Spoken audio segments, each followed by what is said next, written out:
Hey, Gina. Hello, how are you doing? Good. Just preparing for today's coaching session. I went and I watched a bunch of the videos where I was telling you guys, hey, go watch YouTube clips. And so I went to the top ones that came up in the search and I just watched them so I could be able to add what I liked, what I took out of it, what I didn't like, Oh, so on and so cool. forth. So, I yeah. did watch a bunch of them, but that was already, it feels like it was like 2 weeks ago, but I'm not sure. Time is not the same. I don't know. Whenever you sent that out, I did it. Yeah. How's that? Better. You look so handsome that way. Like Spider-Man.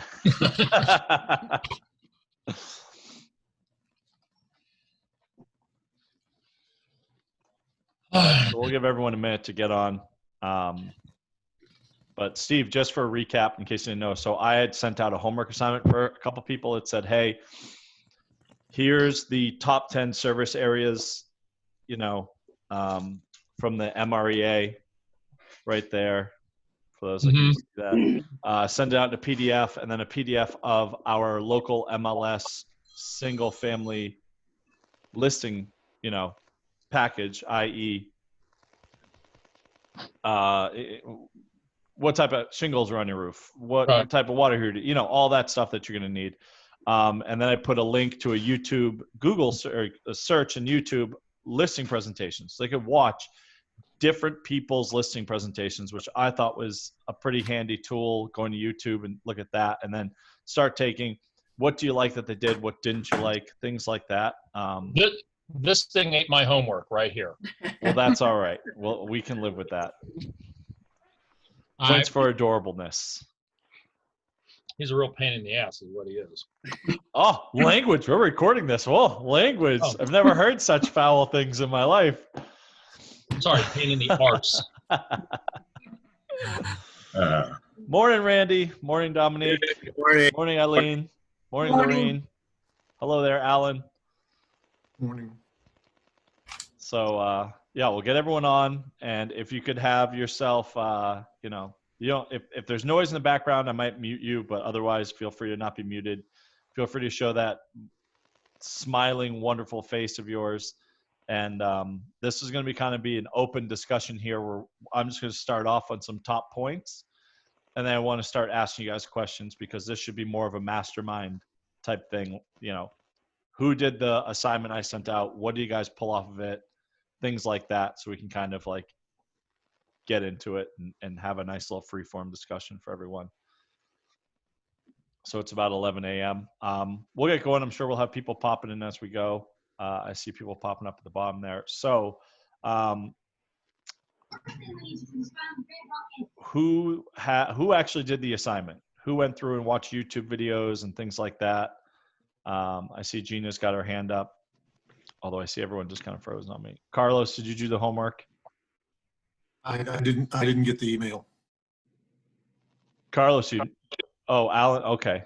Well, so here's if you're in coaching, I will have sent you the homework assignment, right? And there are a few people on the call that aren't in coaching yet. There's kind of, hey, you can cop on this if you think it's something that's worth your while. Sign up. The people that have signed up for coaching will get the homework assignments and stuff like that. So for those who did, I see Gina did it. Gina, what were some of the takeaways you had for us? Well, I also did the win with sellers, which was awesome. Which was awesome. And one of the things I incorporated was the questions prior to pre-listing questions that I hadn't used before, and made note of that, and that doing that over the phone, and then providing them with a pre-listing packet before the appointment was something that I had not done or considered. And those two things were really good that I've added to my list. Excellent. And I'm actually glad you brought up the pre-listing package, because there's something I wrote down. So one of the things I watched was a Tom Ferry where he had 3 very top agents in the country, and they talked about pre-listing packets. And they basically, one person said, I always do it when I can. If I set an appointment that day, it's not realistic I'm going to get that thing in the mail and they'll get it, right? 2 other guys said, I don't do it unless the situation calls for it. So I think a pre-listing package is very much going to end up being a personal choice for people when it comes to listings. Like me personally, I've never done it. Do I think it could help me? Maybe, but the way one person described it and kind of how I view it, and everyone, literally, this is really a personal thing, but I looked at it and I thought to myself, I don't want any reason for them to not meet with me. I don't want them to see something in that pre-listing package that just hit them the wrong way and they cancel them. I don't want to I don't call to confirm appointments the morning before I go. I just show up. If they're there and they forgot, okay, right? If they're not there, I'll call and I'll apologize saying that I wrote down the time wrong. And, I hope you can find in your heart to forgive me if we can find a time to do this. I'm so sorry I put it in my calendar wrong, right? We know I didn't do that wrong, and they know that. But it's the way you approach it makes it a little bit easier for them to swallow. And so that's kind of my MO is I don't send a pre-listing package. I don't even call the morning of. I just go. If they're not there, I send the standard voicemail of, I'm so sorry, I must put it on the wrong time, things like that. But I know brokers that do send a pre-listing package and is like absolutely part of their model. I mean, they don't not do it. So I think that's going to be a personal thing. If it speaks to you, then work on it and kind of try to develop one. And if that's not something you're into, then, it can be done without it. What else did you pull off there, Gina, that you really liked? Really going 3 deep in the questions more than I have in the past, which came from Tammy, and the pre-listing lead sheet questions too, with, you're going to ask the obvious questions of like, why are you moving? But then when she was doing it with the 3 deep and like really getting down into it, I thought that was a good way. Yeah, that's a very interesting. It's a great technique because no one does it. Because when you start going 3 deep, it gets uncomfortable. You feel it being the one asking that question. The people receiving the question feel it. It gets uncomfortable because we live very much on the surface. And we have a persona we like to put out there, and we have a way that we like to be perceived. And it's when you are actually trying to break through that it feels uncomfortable because most people won't even bother trying, right? It's like with your friend, you build up to that point where you can start asking a little bit more probing questions, but you build up to it. Well, you're in a listing presentation and you're like, hey, nice to meet you. I'm going to deep dive into your psyche and we're going to kick around your skeletons in your closet a little bit. It gets people uncomfortable, but it's really amazing the difference you can make with someone.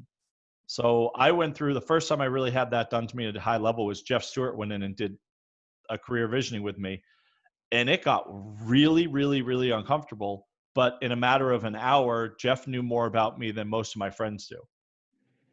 And that's something that's very fascinating. And so for an example, it would basically, if I'm sitting there and talking to Carlos, you want to unmute yourself. Oh, of course, you just ate food. Randy, thanks for not eating during the meeting. Randy, unmute yourself. I'll ask you a couple questions. So Randy's trying to sell his house and he wants, in his head, he's like, I have to get top dollar. I have to get top dollar. I have to get top dollar. And he wants $50,000 more than this, anything would suggest, right? And so the question would be, well, Randy, you tell me you need top dollar. That sounds really important to me. Can you tell me more about that?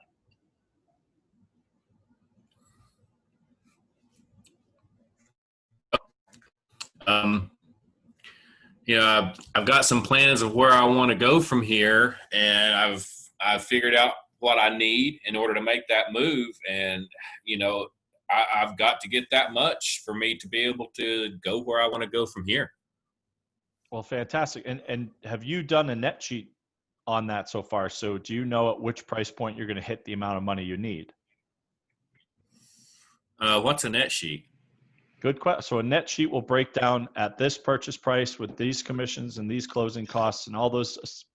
It'll give you a really good idea of where you're going to end up in your pocket at the end of the transaction. What I found is a lot of people will think that this is going to cost more than it ultimately does. So if we were able to go through a net sheet and get you to a point, is it ultimately more important that what you net than what we listed at, correct?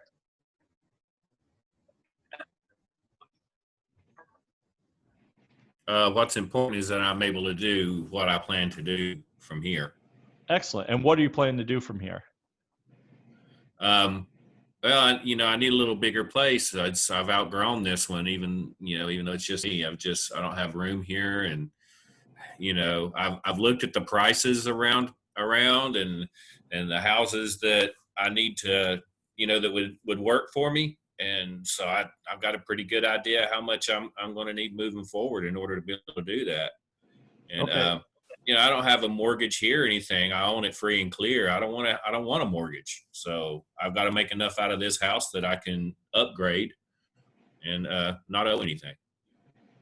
So you want to take one house, upgrade it, and get into another house without having to put any more money into it. Yeah. Okay. That can be a I don't challenge, wanna owe not, anything. not undoable. And what's really important to you about what's more important to you, being mortgage free or having a better house? Which one would you say is more important to you? I really need a better house. But I just, I don't like, I like not having that payment. It really helps me with my income stream. So, they're both really important. Okay. If we were able to achieve the better house you're looking for and at the same time get a mortgage payment plan to get it paid off as fast as possible, would that be something that could work for you? I don't know. I mean, I guess I should look at all options. I really don't want to have a mortgage. Gotcha. Yeah. It can be a little tricky to try to sell a Toyota to go buy a Lexus, if you know what I mean. So we might have to come up with something creative, or maybe we could find someone, you've got a pretty nice house. Maybe we find a house that might not be on par as yours, but you could eventually make nicer. There are a million ways we could do it. Which one would you say is ultimately most important to you? Not having a mortgage or the upgrades of a house? If I had to pick and choose, I'd have to say the upgrade of the house. I really need that. Excellent. I'm What's just, the I'm most getting to the point important where upgrade? I'm not even happy here. Gotcha. What's the most important Space. upgrade we I can would, do? if I could get a house that is on par with mine, just, a 500 to 1,000 square feet bigger, then that's what I need. I just need some more space. Perfect. All right. So we're looking space is the most important. And what are you going to do with that space?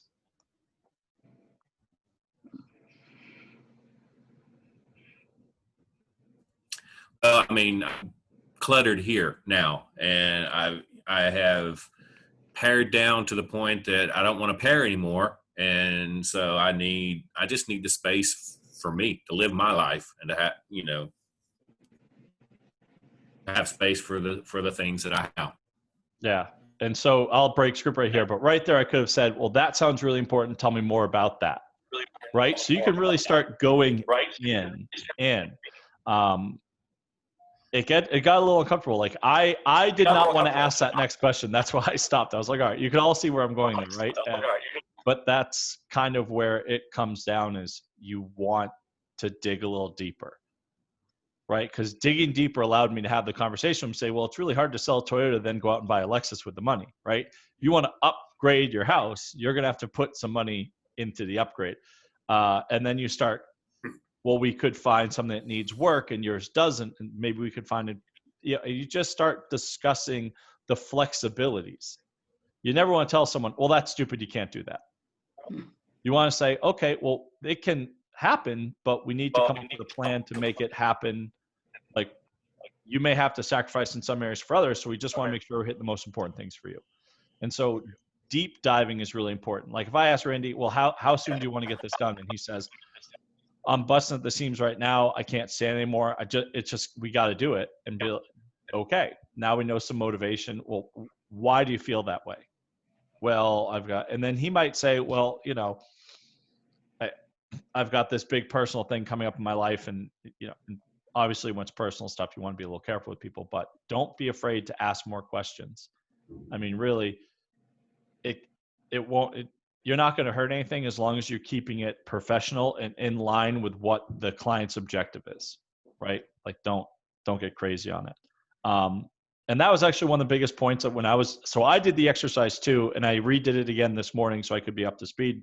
One of the best things I heard from a really top agent was being flexible, adapting to make yourself stand out. So he normally goes in with a marketing package and he kept it in his briefcase, and we walked in, he went to the kitchen table and saw just dozens of packages from every broker that had come in there.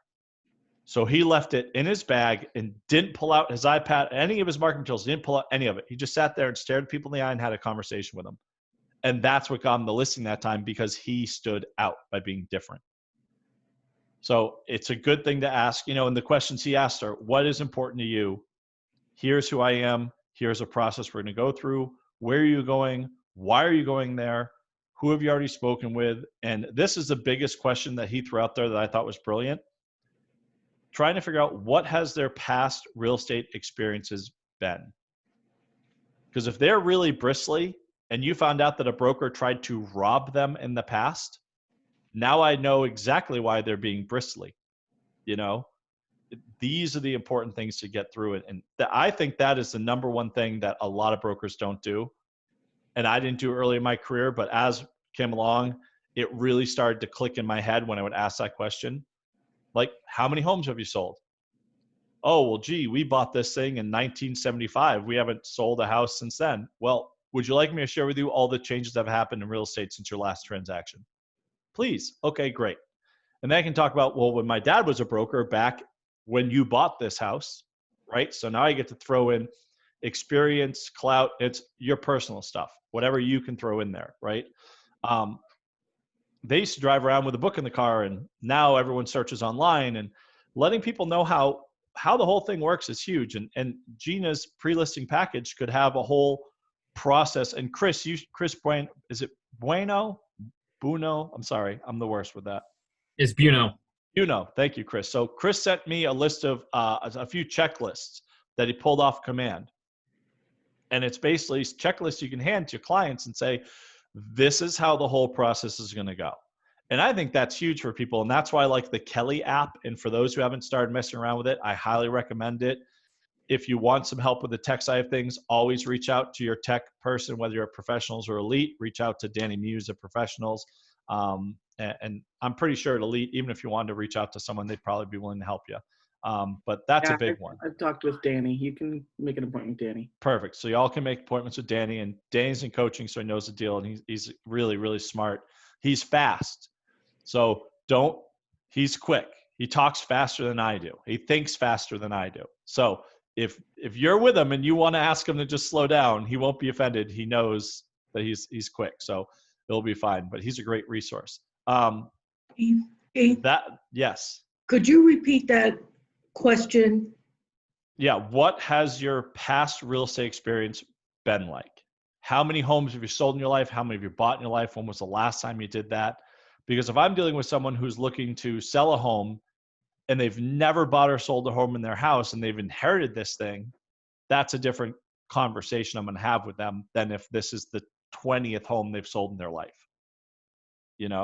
So that's the important thing is, and another great thing is, asking the right questions up front gets you their motivation.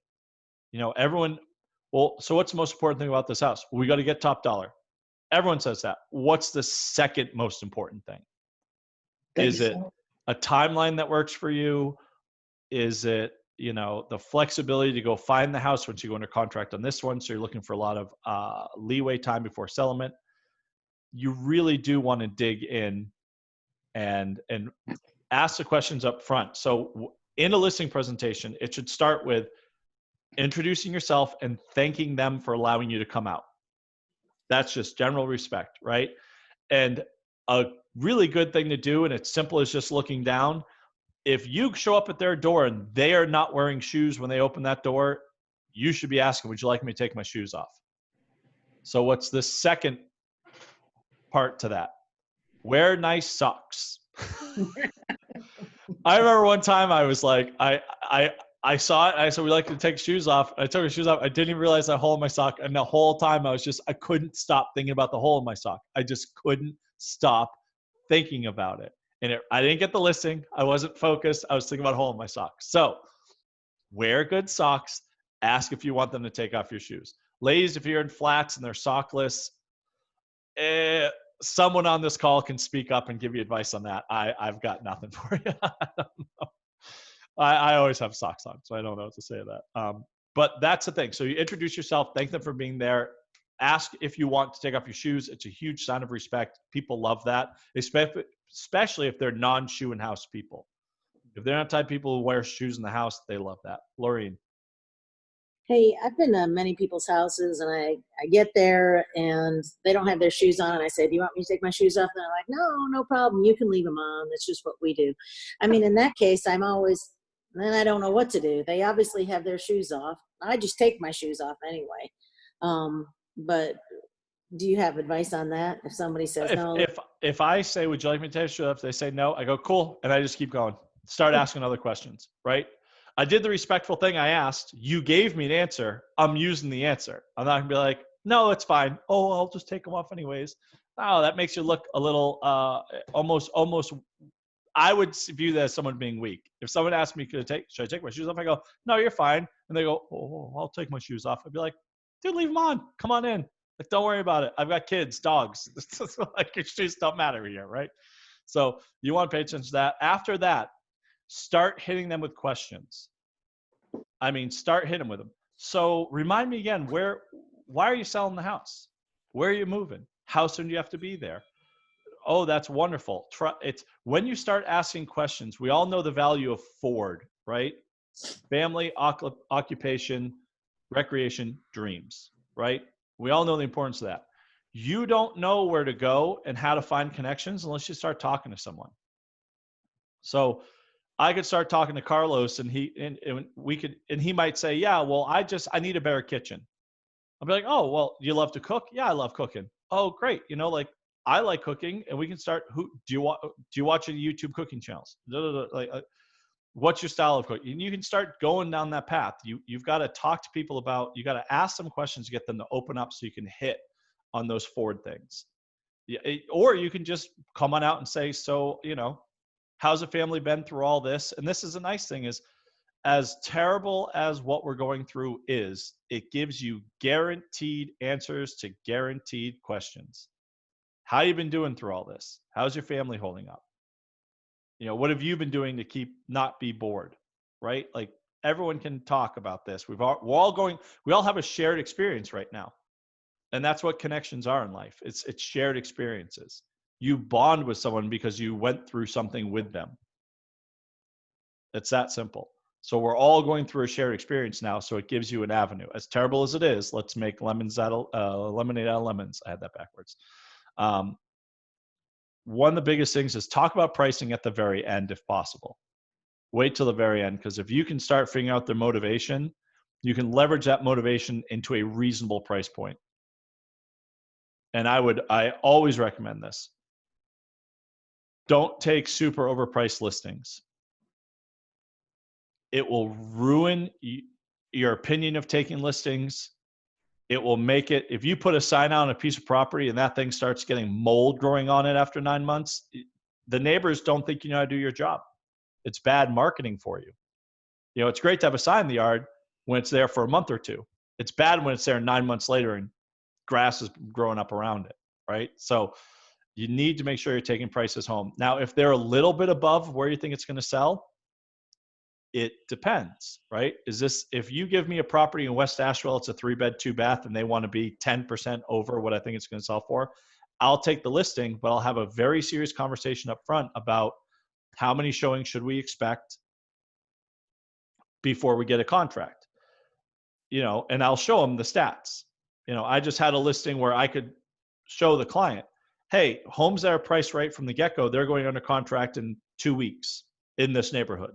The ones that aren't sit on the market like yours did for 6 months and expires. So we need to make sure in the first 2 weeks that we pivot. And I just got a $20,000 price reduction on that listing because of the conversation I had before I took the listing, after I took the listing, after the first week, and after the second week. So when I finally called for a price reduction, it was the 4th time we had that conversation. That's huge. It's prepping your price reductions ahead of time. that's something that'll take you from a beginner to intermediate right off the bat. Because you're taking homes where you guys might not be in total agreement, but you're relatively close, and being able to get it into from on the market to into the market by pricing it right. And that's huge.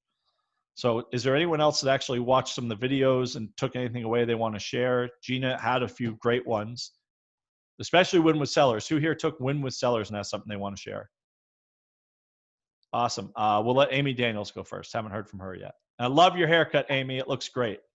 Thank you. Yeah. Okay, something that I learned, I went back and watched the Bold Pivot Amber Rutherford listing presentation thing. Great. And I took what I liked from it. And I've been practicing that with my script practice partner she lives in Nashville. But anyway, yeah, that was awesome. And then the win with sellers just gave me it's all about being confident and professional to the max. Like if you can outdo other people, like, yeah, your script's all the same, but if there's something about you, like your level of professionalism or your knowledge, or, you seem really prepared, then that might push you over against other agents who, are very nice and have the same thing to say, but, you're super prepared and confident. And what was your favorite thing that you took away from the pivot, the Bold, not win with sellers, but the first thing you said? What was one of the biggest things you took away for the listing presentation that you feel you're going to use going forward? Well, just what you were talking about, the asking the questions and then like really digging deep to the reason why. And I was just trying to do that with my script practice partner this morning, and it sounded so, I don't know. We weren't doing it well, which I could have said, tell me more about that, But anyway, yeah, we're moving through it clumsily so that we can get it down pat so that we're like super prepared. Gotcha. So yeah, just getting those questions down and really understanding the motivation of people. Gotcha. Yeah. And actually, so one of the videos that was on YouTube that popped up at the top of the view was one that said how to win every listing presentation with proven psychology. And I love that. It's a very fascinating thing to study how the human mind works, because we are absolutely 100% manipulatable all the time. We're constantly being manipulated. We have no idea it's happening. So one of the biggest things, and it's the 6 key factors that people need for comfort, and it's basically certainty. If I'm going to a listing presentation and there are 6 things that the person in front of me could be the most important thing to them, and it's certainty, which essentially means what's your experience, what are your statistics, are you going to get this job done for me? The next one is variety. Are you going to do something different that other people aren't doing? Are you going to are you doing a new trend? Are you following the latest tech? Things like that. They want to know that they're being part of the next best thing. Some people have that. Another one is recognition. Have you won awards? Have you worked with top people in this area? Things like that. Recognition could be as simple as, have you sold a property in the subdivision before? Right? They want to know there's some level of recognition with you. Another one is connection. If it's a first-time home buyer or a first-time home seller, they're going to want you to really hold your hand through the whole process. They're going to need constant communication. I literally have a client I know I have to call every day. I just know I have to, and I accept it and I do it. And it's a quick 5-minute conversation, but I know I have to. It's what they require to keep them happy and engaged and in the process, and no loose ends, no crazy thoughts that pop up from people. Has anyone ever been to a real estate transaction? One of your clients came up and said, well, we should do this, and it was an insane thing to do. Raise your hand if you've heard of a crazy client with some crazy idea in the middle. Yeah, right? So that's the type of client I know. If I call every day, as soon as one of those little ideas starts creeping up, I crush it right away and just keep the whole thing running along smoothly, right? Like, oh, well, maybe I'll just take the refrigerator we have and replace it with a cheaper one. No, that was the refrigerator that they saw the house with, that we have photos of. Like, stop. No, these sorts of things pop up. So connection is really important. Another one is growth. So are you putting in the effort to, push your business? Are you on the up and up? Are you growing as an agent? Are you growing as a firm? Are you growing your, they want to know about the growth. And then another one is contribution, which is basically, do you give to charity? One idea I was mulling around before this whole thing happened was I was going to start taking a percentage of my profits in the year and donating it to a cause that I believe in. And then that way, when I'm on listing presentations, I say, listen, X amount of profits every year go towards this organization. So don't think about hiring me. Think about helping all those people that this will help. And it's just another marketing ploy. And anyone who wants to use that, feel free. I don't worry about it, right?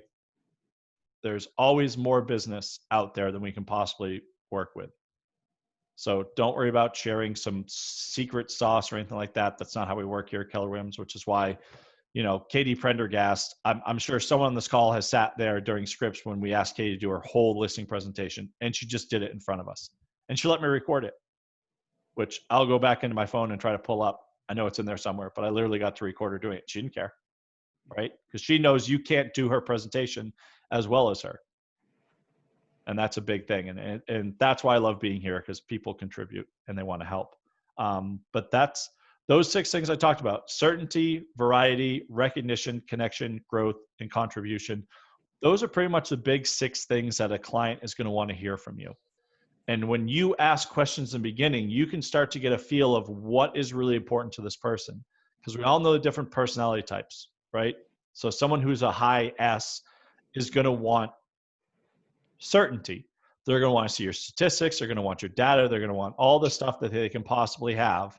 They're going to want all of it. Someone who's like me, I'm going to want recognition and connection. I want to know that you're going to stay in touch with me, and I want to know that you've done something, right? Because I'm a high D. I just want to know you're going to get it done, and I want to just make sure I know what's going on, right? We can see all that would change. So is there anything, did anyone ever see something in a listing presentation that they hated? What'd you say? Have you ever seen anything in a listing presentation that in Win with Sellers, in a KW Connect video? Oh, yeah. What's one thing you didn't like, Amy? Amber, it was on the Pivot Bold. She was just talking about, she immediately came out and said, now our values are faith, family, and something in that order, and I am not going to be available for you on Sundays. And to me, I'm just like, why announce that you're not going to be available? Even if you are, like, she's got a whole team. Why not just, like, I don't know. It just seemed to me like that's a major day for somebody to talk about real estate on a Sunday at the open house or looking for homes. It's just like, I don't know. That was a turnoff for me. I'm like, Yeah. That's fine if you want to take the day off, but do you have to announce it like it's some sort of, I don't know. I was just like, eh. No, But see, and my that's script practice partner liked it fine. She was like, oh, that's fine. yeah. See, and that's the whole thing, is that's why we're here to talk about this, right? Because when you told me that, I'm like, well, actually, I kind of tell my people the same thing, which is, hey, I just let them know I am not at your beck and call. I set that tone pretty early because I don't want the expectations that you shoot me a text and if I don't reply in 2 minutes, you're going to be upset. That's not how this works. You're not my only client. This isn't the only home I'm selling. I'm going to make sure you're taken care of, and I will always respond within 2 hours, right? I do something. If you contact me past 8 o'clock at night, I'll respond the next. You want to set some realistic expectations, but to come out first and foremost and be like, "Don't call me on Sunday," I wouldn't do that. But if someone is super religious, what if I find the house that I want on a Sunday? Then she was like, "Oh, somebody else will take care of you." Yeah. Like, oh. I mean, if you have a team, To you me, can do I it was a legally. showing assistant last Sunday. Yeah, exactly. I mean, like Katie Prendergast, she doesn't work Fridays. She doesn't work past 2:30 the rest of the days because she's a mom and she wants to be home with her kids. So she sets that standard and she follows it. I agree. Katie did what? I think that if I could, oh, go ahead. Go ahead, Kyle. Yeah. So I think what I've gotten out of the majority of videos and everything that I've watched is that there's not a specified script. There's not a key phrase. There's not a bunch of key sentences that everybody has to have in their packet and present to any specific individual. The main thing for me is like when your example when I can't remember the lady's name, but she allowed you to record her listening presentation. That's because that's her presentation and it works for her. Exactly. Key to me is like you have to you're going to get so many different listening presentations. So many different people are going to say, oh, I do this works for me. I think the real key is just finding what suits you and your personality, so you're the most comfortable in your own skin. And that's where I think, well, for me anyway, that's where that confidence is naturally projected, because you're not doing anything that you're not used to doing outside of maybe pushing yourself to actually just go to these places. But once you're there, that's why some people say they make the standard of, oh, I'm not working past 2:30, or they put this precedence forward immediately, right? It's going to do one of two things. It's going to do multiple things. It's going to allow your potential client, to already establish those boundaries, right? So that kind of connects and provides a comfort level. And if there's something outrageous that they really, if your client will not, that's a deal breaker, that you don't work past 2:30 during the day, then that doesn't suit you anyway. You get what I'm trying to say? You do. I mean, really, my dad said two things to me when I went down the real estate path of being a broker, buying rental real estate, all this stuff. He said, you're not a landlord until you evict someone. Yeah. Which is dead on true. Until you've gone through that process, you don't know what landlording is about. And two, you're not a real estate broker until you fire or turn down business. Because now you've started to identify the people that are going to waste your time and make your life miserable. And you have the confidence that you can go out and find more business, so you're not attached to these people. That's when you've made as a real estate broker. Now, early on in your career, am I telling you the first thing you should do is turn down business so you can say I've made it? Nope. Not what I'm saying.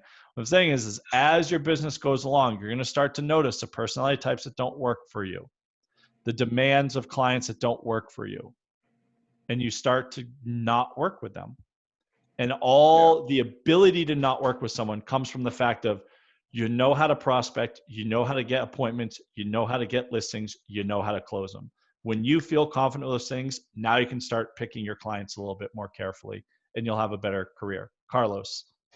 I can't remember her name. It was a lady with the Win with Seller. She said something similar about that. If you think you can't meet their expectations, or you know your personalities aren't clicking, but you know someone who would be a good match for that client, you can just refer them out and say, I'm sorry, I don't feel like I'm going to meet your expectations, but I know someone who will. So it still looks professional, and you get a referral fee out of it.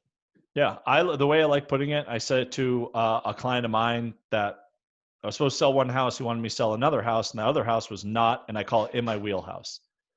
And I told him, I go, I can sell this one, but if you want me to sell that one, that's not really my specialty. It's not my wheelhouse. It's kind of out of my geographic area. It's out of my range. Let me go find the best broker possible to co-list it with, so you can still deal with me, but we'll have someone else who's much more experienced in selling that type of product, because it's quite a bit different than I'm used to. He called his father-in-law and told him that I said that. And his father-in-law, who is friends with Neil Hanks, by the way, of Beverly Hanks. His father-in-law is best friends with Neil Hanks. His father-in-law said, use him as your broker until you die. Never lose that guy's phone number. I've never heard of a real estate agent saying that. And now he has this client. Eventually, we didn't sell that house. He flips his mind back to the original house. I sold that, $400,000 sold in 6 hours. He has sent me 6 pieces of referral business in the past 3 weeks. Nice. One client, 6 pieces of referral business in 3 weeks. That's 2 a week this guy's throwing me. But I think that's as a result of you being comfortable in your own skin and knowing your capabilities, knowing what you're willing to take and what you're not willing or not comfortable with taking, and passing it along appropriately. There's nothing wrong with that. Yeah. And the best part of all was, This other listing was like a $700,000, $800,000, 41 acres, brand new, really just high end thing. And that's just not mine because the level of marketing and all that, it's not my wheelhouse. I went from 100,000, 500,000, Buncombe, Henderson County. That's what I sell. That's what I like to work with. That's my thing, right? Some people love land. You know, we have a guy in Keller Williams. I can't remember his name right now. One of you will remember, but he is like the king of land. That's just his thing. He makes a fortune doing it.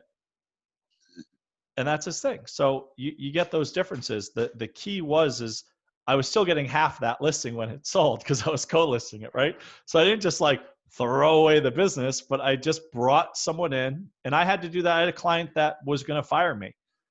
And so I just ran and grabbed Athena because I knew that she would just charm this guy's pants off, and I co-listed with Athena. And so instead of getting all of nothing, I got half of the deal, and she was able to get it done for me, and that was that. So there are times in your career that it really benefits you just go and grab another broker to work it with you. Like if I'm going on vacation in August, just to give you guys all a heads up, I'll be going to Boston for a week. Never brought my boys back where I'm from. And my oldest is 5. So it's about time I brought him home, right?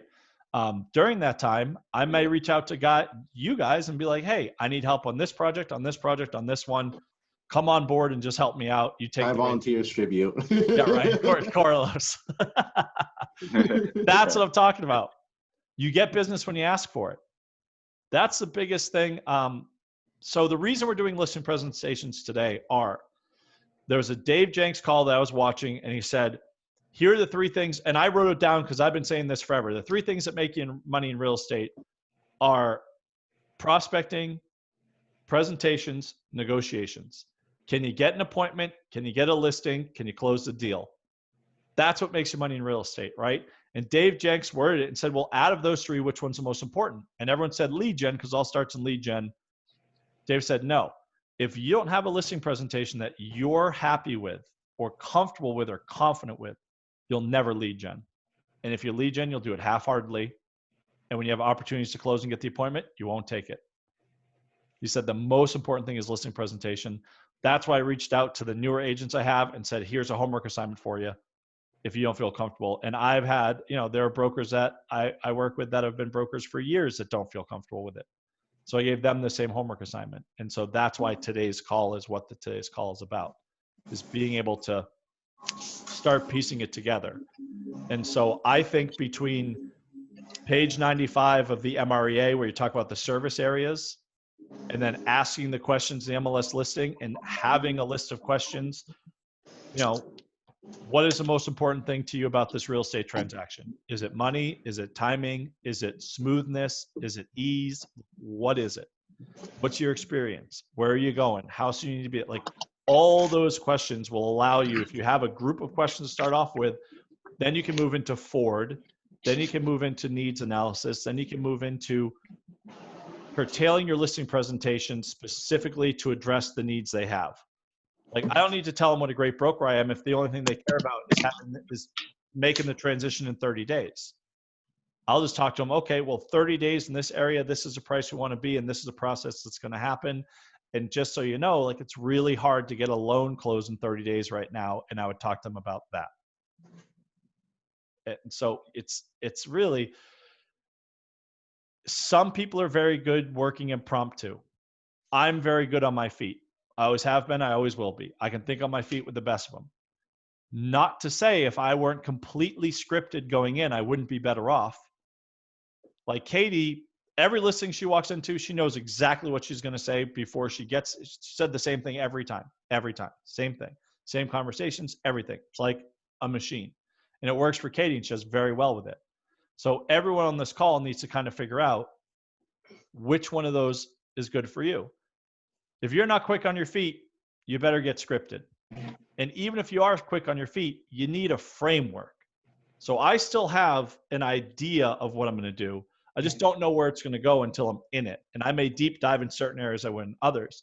Other people literally go in and they know exactly what they're going to say no matter what the whole time. They have common objection handlers, but for the most part, it's the same presentation, whether I'm going to Gina's house, Carlos, Rachel, Alan, Laura, doesn't matter, right? So these are the sorts of things you've got to figure out about yourself, because This is you. One great thing a friend of mine shared with me this weekend, and he is one of the few friends that I will admit is better looking, smarter, and more talented than me. He's one of the few that I will admit. His name's Josh, and he will be a guest speaker maybe in 2 weeks on our next group coaching call. But he was talking to me, and what he does is he sells massive government contracts. He goes into the not just government, but private industry as well. And so I asked him, I said, okay, so do you spend time doing prospecting, like building up appointments, lead gen? He said, of course I do. I said, do you go on those appointments to convert them to get the contract? He says, absolutely. I said, and then do you service the contract all the way to completion to make sure that you're paid and you have a good reputation and you'll get referrals? He said, without a doubt. Those are the three things I want everyone on this call to do in their real estate careers. And that's what he does in a totally unrelated field, because we are running a business. In every business, those three things matter. Can I find a way to get in contact with people who will do business with me? That's prospecting. Can I get them to hire me? That's your listing presentation or your buyer consultation. And the third thing is, can I service that contract to completion and at a level that will get me more business? That's how you build your business. So he's going to come in and talk about it. But the one thing he said I want to share is it's all about storytelling. Whoever tells the best story will get the business. And it really stuck with me. And I thought about it all weekend long. We talked Friday night or Saturday morning, something, but I've been thinking about it for a few days. And I mean, it kind of rocked me because he's right. And the story you tell, where you take, and I don't want to keep saying KDP, but she's just a great example. She just tells the same story, and it's a good enough story that it may hit 80% of the people every time, right? She So like your that's best friend. for her. For me, I may tell a slightly different story that's going to hit a different ratio of people or a different type of person, right? So what's your story? How are you going to tell it to entice someone to prefer you over someone else? Because that's it. I mean, what do we love in our lives? We love stories, movies, songs, books. It's all a way to tell a story. Hell, Well, it's got to get them in an emotional level. yeah. Like I've seen crap movies that I don't connect with, and I'm just like, oh, that was a waste of my time. And then there are other movies like The Notebook. If you've watched it, you'll cry. It's pretty much a guarantee. You ain't watching that movie and not crying, right? And the funny thing is that's a story that's been told many, many times. Like they've done studies. There are only 7 different types of movies ever made. There's 7. That's it. There's only 7 different stories that they tell through movies, but the difference is, how do you tell a story, right? Like Pulp Fiction. That was a movie that changed pretty much everything because it had never been done that way, right? It was really all over the place at different timelines, and it was really interesting, but it's still similar story arcs. The Notebook was just a simple guy likes girl, girl likes guy, problem comes up, guy ends with girl, right? That's the story. But why is The Notebook one of the greatest movies ever made, and typical rom-coms just fall short? Because it was a better story. And so when you can go in, if you're better at telling a story, you can get them to price the home right. If you can tell that pricing story better. Hey, here's the thing. We can get you on the market, but on the market doesn't mean it's going to sell. We got to get you in the market. We got to have you at a price point that makes you the best option available. It's all, how do you tell the story? That's a good point. That's a good point. There's certain words, certain phrases that you can use in place of a specific word, and it could completely rewrite the narrative of what you're trying to say. Yeah. When somebody says, oh, you're just trying to lowball the price point of my house, I don't call it lowballing. I call it being the most competitive. Or, these type of things can really, really change the game for you. Just subbing in and out of words or subbing in and out phrases to tell your story, like you were saying, in the best way possible for you. Yeah. It's all about the main things you want to do in a listing presentation: gain their trust to your professionalism and your capabilities. get them to price it right, get them to stage it right. Those are because that's all it is. The promotion, that's you. We talk about this all the time. 3 things that sell a house: price, promotion, presentation. Promotion is whether they hire you or not, right? You're the promoter. Presentation is, does the house look good? Is it staged well? Is there a lot of work that needs to be done? Is it cluttered? Is the yard a mess? Presentation. And the last one is pricing. So it's really funny when you go through this. I didn't even correlate that in my head until it come out of my mouth. That I started saying, well, you want to cover these 3 things when you're in a listing presentation. And all of a sudden it clicked in my head, wait, that's pricing, presentation, promotion. It's the same. It's really funny. People say this all the time. Real estate is not easy, but it is very simple. It's almost always the rules of 3. Anyone ever heard of the law of 3? You go to the beach, waves come in 3s. You're not likely to remember more than 3 options when given. Human beings very much are 3. And if we keep it to that, right, we're pretty good. And that's even when you go to pricing. 3 things: sold, active, under contract. Sold is the past, under contract's present, active is the future. And Brad Puffer did a listing presentation CMA one time that I was beautiful, because he would say, this is what's happened in the past, this is what's happening right now, and it's not that accurate because we can't see what the agreed upon prices are, but this is your competition. And he goes, and this is the house that's going to sell next. And here's why. It's priced correctly, it's competitive, it's a good looking house, and it's been promoted. This is a house that's going to sell next, unless we get on the market and beat it. And you want to try to create a competitive nature. Try to get them off the price and into competition. Do you want to win that next seller in this neighborhood? Now, Carlos has his hand up for forever, so I'll call Carlos. Sorry, Carlos. No, you're fine. But like how you're talking about like the listing presentation, I know some people like bring like a big listing presentation like packet with them, give them to the sellers like full of information and stuff. But I don't want to read like a full storybook on like why I need to like list my house with you, because I'm literally just gonna throw it away. Yep. Honestly. That's a different personality type. If it were my wife and you left it for my wife, she'd read every single word in it, and she'd probably put it in a drawer and I'd see it in 5 years. Right? So that's a joke. I don't think she would actually do that. I was just trying to make a point out that different people have different feelings. Like, it's good to, the general rule of thumb in everything and every way I run my business in every factor is, does it appeal to 90% of the people 90% of the time? When I renovate a house, when I'm doing that's the goal. Right? So if you show up with a packet and then talk to them, you realize they don't need it. You just leave it in your bag. Or if talking to them, you realize, boy, they're going to want something tactile to hold on to and flip through after this. They're tactile people. They want to feel it. They want to turn the pages. That's something you want to leave with them. And it's asking the right questions will let you know, is that something I need to do? And I'd actually love to get together with all of you. And if you guys want to create, I can put together like just a little Google sheet or something where you put your name and a question you love to ask in a listing presentation. And then we just put them up there. And as that list grows, you can go in and look at it and be like, oh, I like this question. And you just copy and paste it to yours. Copy and paste, and everyone gets to contribute. And if Carlos goes on a listing presentation, he has an epiphany and he asks this amazing question he's never thought of before. And Carlos has a stroke of genius. He can go write it down on that and say, I love asking this question, you know, and that's the whole thing of community can make you better faster. It's if we all contribute to the whole, it's for the betterment of everyone. That's why ants are way more impressive than we are. If you know anything about ants, they are way more impressive than human beings. You're talking, it's insane. I'm not going to go on that. This is it's a coaching call, not National Geographic. Sorry about that. No smile from Rachel, director.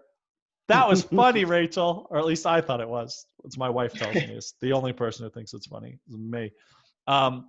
What is one thing? We've got 8 minutes left. What is the one thing you guys like to cover before we end the call? Does anyone have anything in particular that they would love to cover? I just want to go back to obstacles with pricing. Like I have things I would say, you know, like one of my favorites was pricing as part of our marketing plan, which is a great way to get your potential client to view it. But I wanted to hear your feedback on when you say in 2 weeks we're going to price it. Do you use a percentage? Is it like if we have no showings in 2 weeks, 10%, or like what approach do you use with a number that has worked for you with when asking clients? That's excellent. So I'll give you a great script I love about pricing, and then I'll answer the second part of the question. So one of my favorite scripts is basically hold up your pen and say, hey, this is a $2 pen. And if I list it for $1 million, it doesn't matter how many Super Bowl ads I pay for, billboards on the highway, or banners in the sky on the back of a plane. No one's ever going to pay that much for it. Can we agree on that? And they go, yep. You go, so for every single item, and there's a price that people will or won't pay. And it's my job to make sure we have your home priced to get you as much as we can, but that's ultimately dictated by what is a buyer willing to pay, and will your home appraise at that value? And that's the biggest thing. I always like to put it on the appraiser. Just say, listen, the appraiser's looking at the same thing we're looking at here. And even if someone offered you that price, when the appraisal comes in, they're never going to pay you for more than the appraised value. Because would you pay me $12,000 for a $10,000 car? No, you'd want to buy it for $9,000. And it's starting to get people to look at it from the other side. You gotta, through inspection periods. I like to just like, if Rachel's my client and Amy's the other broker and they send an inspection report over, and Rachel goes, I'm not fixing anything. They're like, nope, hey, I get it. And that's a choice. But let me just ask you, if you were the buyer and this is a report you got, which one of these things would you want fixed? And it's amazing, that question. Because all of a sudden they melt, and I can see it on them when I'm in front of them. Obviously, it's all on the phone these days, but when I'm in front of them having this conversation, you just feel them change. And they go, well, I mean, yeah, I definitely wouldn't want a hole in the roof, right? And I guess I'd want a toilet that flushes. Yeah, I suppose we should probably fix it. You know what I mean? Like, you start to get them to have the conversation and be realistic and fair. And then, Gina, what was the second part of the original question? I'm sorry. Do you use percentages with your cash? clients, or do you like go in $10,000 increments, or how do you approach that when you're working? That depends on the client. If I have a client that is super, super, super stuck on price, I say percent, not dollar value. This last price reduction I just got, from the very get-go, I was saying we shouldn't be priced more than X. That's what I've been saying from the very get-go. I go, we're happy to try that. But in 2 weeks, if we don't have an offer, this market, and I pulled out data and I had the stuff to support this. I said, if we don't have an offer, or if we don't at least have 6 showings, then we're not where we need to be. And I had the fast stats, and I'm sure some of us have gone over that before. I had that to support it. So I had already preempted a price I wanted. Now, if he was super sticky and didn't listen to a word and all that, I would have said a 4% price reduction. And here's why. Homes are typically selling around 97.5%, 98% of list. So if we only lower it 1%, 2%, or 3%, someone might have just offered that all the same. We're not moving us into the new pond, right? We've tried the bait in this pond. No one's biting. We got to go to a new pond. And the pond is a price range. So one thing for me to everyone on this call, please don't lower the prices on your listings by $1,000 or $2,000. Really, I mean, in my opinion, $10,000 or nothing. It's not literally. A client asked, "Well, can we just drop it $1,000?" I said, "You know what? If that's what you want, if that's your level of motivation, let's just wait until your motivation's at $10,000 because it just won't make a difference." Because, yeah, Steve. I want to add in there. I mean, the point about the homes sell at 97% of list, and so that's a great point to be making to your clients. But also, and I always preach this: be attentive to the price points. If you're priced at 402. You only need to go to 400 or 399 to hit a new price point as far as people searching and opening up a whole new market of buyers. And the way you track that is you use the hit counters. Lorene and Gina, Kelly have heard me preach about using the hit counters on your listings. So every time you do a price reduction, you need to know, is that move the needle on your hit counters? How many additional potential buyers have are now seeing your listing because of the price reduction. So you might do a $10,000 price drop, but the number of people who've received the listing from the hit counters didn't move.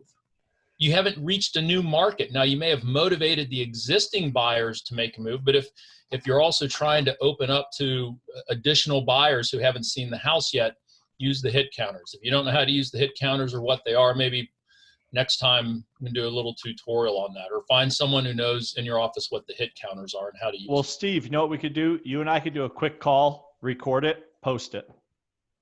All right.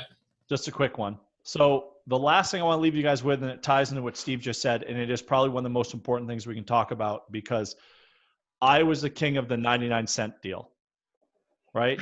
Because human psychology has proven time over time over time again, a human being will go to 99 cents over $1 every time without fail. And we all know, if I sat here and asked Amy Daniels very specifically, does it matter? She's like, well, no. But if Amy Daniels in the store, she's going to go over the 99 cents. It's just like, it's what we do. So I priced all my listings at $349.9, $224.9, like the 99-cent thing. But Colin O'Berry came up, we had a conversation. He goes, oh, you can't do that. I said, why? He goes, because of the way people search. And it only took him about 2 minutes for me to go, oh my God, I shouldn't be doing that. So for everyone on this call, please, this is the most important price point. To Steve's point, when he said it, you're at 402, it only takes 3 to get it. But the issue is you never should have been at 402. You should have been at 400. The $100,000 marks are the best price marks to be at. The $50,000 marks are level 2, and then 25, 75, level 3, and then everything else doesn't matter after that. It just falls in between those, because when you're searching for a property, you're searching from 100 to 2, 250 to 350, 275 to 325. That's how you search. That's how everyone searches. And if you can tell the people on your listing presentations, if you explain that to them the way I just explained to you, you seem like, we talked about it, right? What is your certainty? I have certainty in the way that people search. What's your variety? This is a new way to look at pricing real estate. What's the the recognition, connection, growth, blah, blah, blah. But that hits a couple of the main things, and you're getting that a point across. You're the professional. You're the expert. And they know it's a thing when I can say a fact that someone will immediately go, oh, well, yeah, that makes sense, that they didn't think about before. That is worth its weight in gold. Worth its weight in gold. Laureen, one question before we go. Yes, it's not really a question, but to Gina's point, Tammy said something last week about the Win the Seller when she said pricing that I thought was important. And her pre-listing lead sheet, if you have this Win the Seller book on page 31, it's got awesome pre-listing questions. And she had us change the number 7 was how much do you want your home to list for, to if you were going to buy your home today, what would you pay for it? And I thought that was great, because everybody wants a deal. Everybody wants to sell up here and everybody wants to buy down here. And if there's one thing, even with low interest rates and stuff like that, nobody wants to pay, well, maybe if you're in the 200,000 range, but if you're anything up above, when you're looking at $500,000 houses, everyone's like, I know what it appraised for. Yeah, that's great, but I want a deal. I want a deal. I'm buying now. I want a deal. And everybody wants to sell it. Well, I want the top, by absolutely top dollar that we can get for. And if you can get it, I like how you said, look at it from the other point of view. When you look at it from the other side, what would you pay for your house if you were buying it right now? To me, that's totally changes a mindset, which is great. So that's all I wanted to say. Thanks. No, that is excellent. And I want to say, Gina, thank you for contributing. Steve, that was a great point to make. Lauren, throwing it in. I got to tell you, this has been the best group coaching call we have had since this whole thing started. This new format I like a whole lot better, because thank you guys for showing up. It made it better. It really did. Having, we have 16, we had 18 people at one point on the call. That's great. I mean, that's just fantastic. So thanks all for coming on. If you want to, just everyone kind of, I'll send out an email at the end of next week kind of saying, hey, what topic would you like to cover the next group coaching call? If I can get my buddy Josh to come on and be a guest speaker, if it works for his schedule, I'd love to do that just for a half hour, because what he does is amazing. And the way he does it is exactly how we should all be running our business. So I think it'd be really cool to have someone come in and say the importance of the things that we're always talking about are important, But he's not doing it for real estate. He's doing it for government contracts, Fortune 500 companies, like big fish, like massive multi-million-dollar contracts every time. And that's what he's going for. But he does the same thing Randy does. Same Looking thing. for an apprentice. Yeah, right. Yeah. You got to have some serious government clearance to do what this kid does. So yeah, he's like 3 level. I don't know how it works. Anyways, all right, guys, I record this. I'm going to post it up on the Facebook page. Steve, I might send it to you. Am I on admin on Elite yet? You're muted. Well, I'll talk to Corrine. She can get me on there. No worries. Awesome. All right, guys. Thanks so much for being here. I appreciate it. Keith, Amy, what you got? Were you you're going to look for that Katie Prendergast presentation? I'm going to see. I know I recorded the audio of it. Yeah. And I want to check on my phone, make sure I have it, make sure it's like, I just remember sitting there watching her and I immediately put record and just put my phone down. It's like, I get to record KDP's listening president. This is amazing. I know. I took notes and then I looked back for them and I couldn't find them. So yeah, I love that's why I said I'm going to look for it, because I have a serious concern of, I hope It's I a still have curse. it. Yeah. The curse of KDP, right? As soon as you get something, it just disappears. If it's KD voice and electronic file, whoop, erased. Corrupted. Yeah. Oh, that would be so corrupted. No, I'm teasing. But she really, I mean, honestly, for anyone in Keller Williams Professionals, I know you folks Elite, all that stuff, but really, if we're doing Ignite again, and she's going to be teaching a few of the classes, we are having Colin LeBerry, Katie Prendergast, Patrick, like we are having top people do Ignite. Please attend some of the Ignite things if it's interested to you. Like, please. These are really, really some of the best we have, and they're giving up their time to train you and teach you and share their experiences. I don't think you should miss out. It's incredible. I mean, and I talk about KDP a lot just because I have so much respect for her, and I specifically like the way she goes about her business. It's like an accountant. She's very this, then this, then this, then this, then this.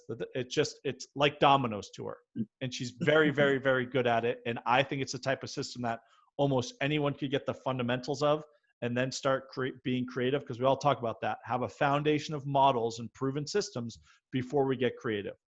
And so that's what the homework assignment about. That's what this conversation is about.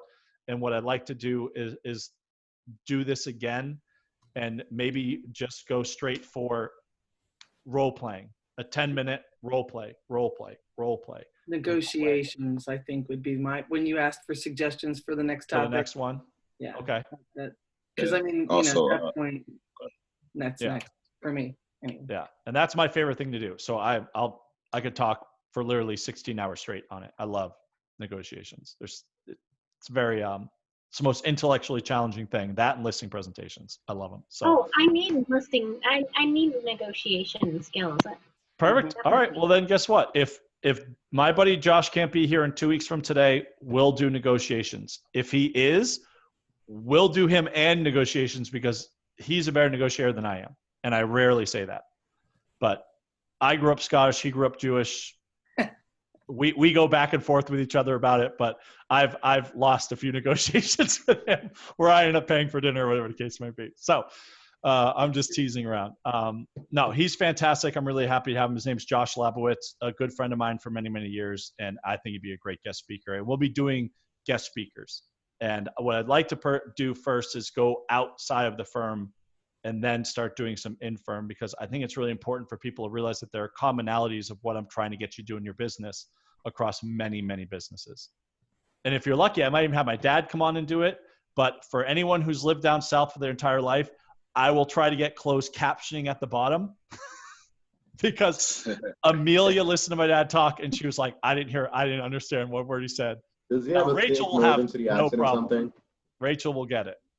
But if you've lived down south your whole life, my dad has a Massachusetts accent, and it will be interesting for you. So awesome, guys. All right. Well, hey, thanks so much. I really do appreciate everyone being on the call. If you have any questions from this talk, you want to email them to me, I'll get back to you as soon as I can.